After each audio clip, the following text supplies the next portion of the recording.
Hello, my name is Tiernan, and today I wanted to talk about some of my favorite queer memoirs that I have read in the last year. It's been a good past year of branching out, reading some new nonfiction. There's a whole other video to be made about just like nonfiction books related to queerness that I want to read a couple more of them first. But today I wanted to talk about some of my favorite queer memoirs from queer writers. Some of these are classics, some of these have just come out in the last year, some have gotten a lot of attention, some have gotten less and deserve much more. Starting with the first one, which is the most recent one of these that I've read, and that is In the Dream House by Carmen Maria Machado. This was a Lambda Award winner, and holy shit, I just listened to this audiobook narrated by Carmen. It is a breathtaking literary memoir that chronicles her experience with domestic abuse in a lesbian relationship. Carmen uses a different narrative trope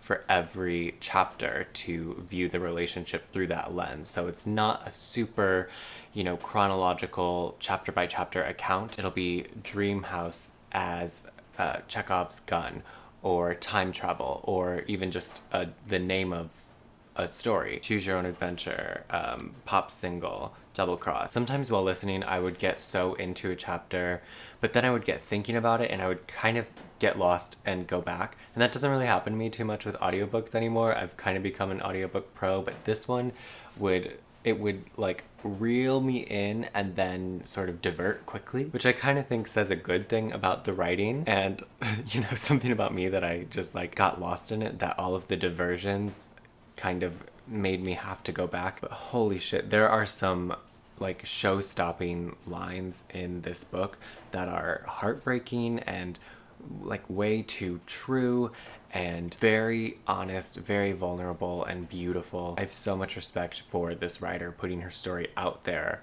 like this. There's also just a lot of kind of road trip imagery.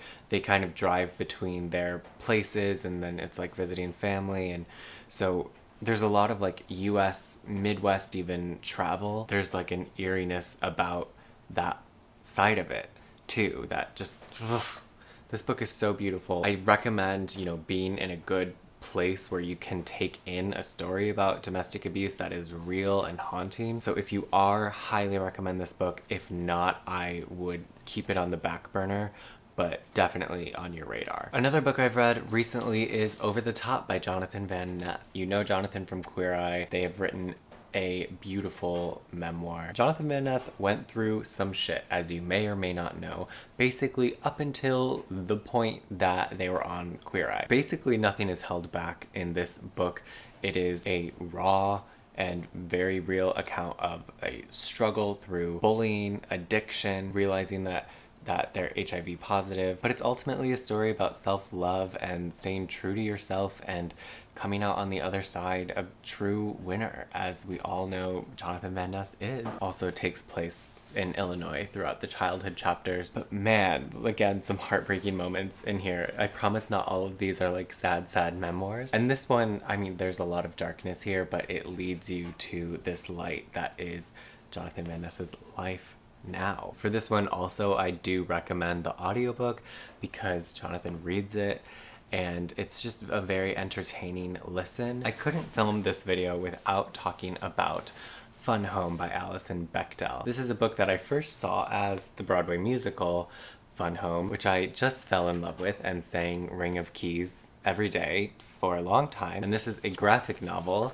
created by Alison Bechdel. I sort of learned about this in reverse because I was a child. Alison Bechdel is also known for this comic series called Dykes to Watch Out For, which I have a collection of and have enjoyed many of them. The thing I always say about this graphic novel, which takes place in like 6 or 7 chapters, read the first chapter. It'll take you less than 10 minutes, and if you're not sold, which you will be, then let it go. It's fine.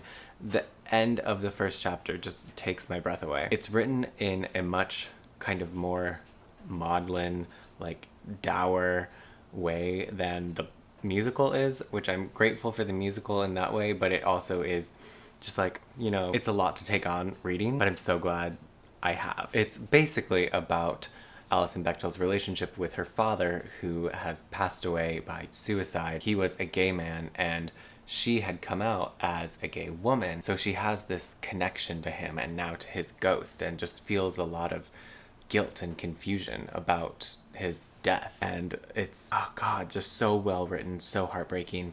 If by chance you've seen the musical and haven't read the book because you feel like you don't need to, I definitely would do that. Next up, I also couldn't not talk about How to Write an Autobiographical Novel by Alexander Chee. I love the title, it's very funny, and only one chapter is like how to write an autobiographical novel, and it kind of pokes fun at itself also. This is a collection of essays. I don't know if you get to call those a memoir, but they're all, you know, non-fiction literary essays about Alexander Chee's life growing up, queer, going to college, going to the Iowa Writers Workshop, living in San Francisco, living in New York. So many wonderful queer tales.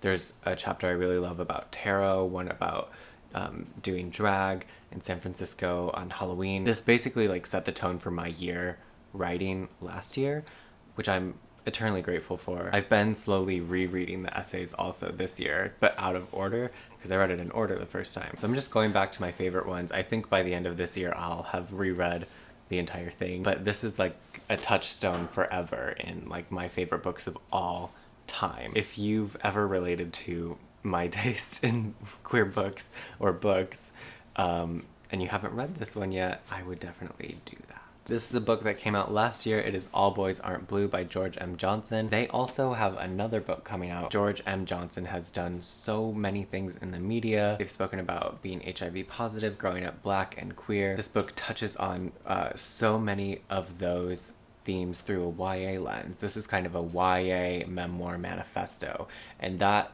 definitely sets it apart from the rest of these books that tackle on like darker adult themes. This one gets darker and very serious, but it comes from a place of exploring identity as a young person through your teens.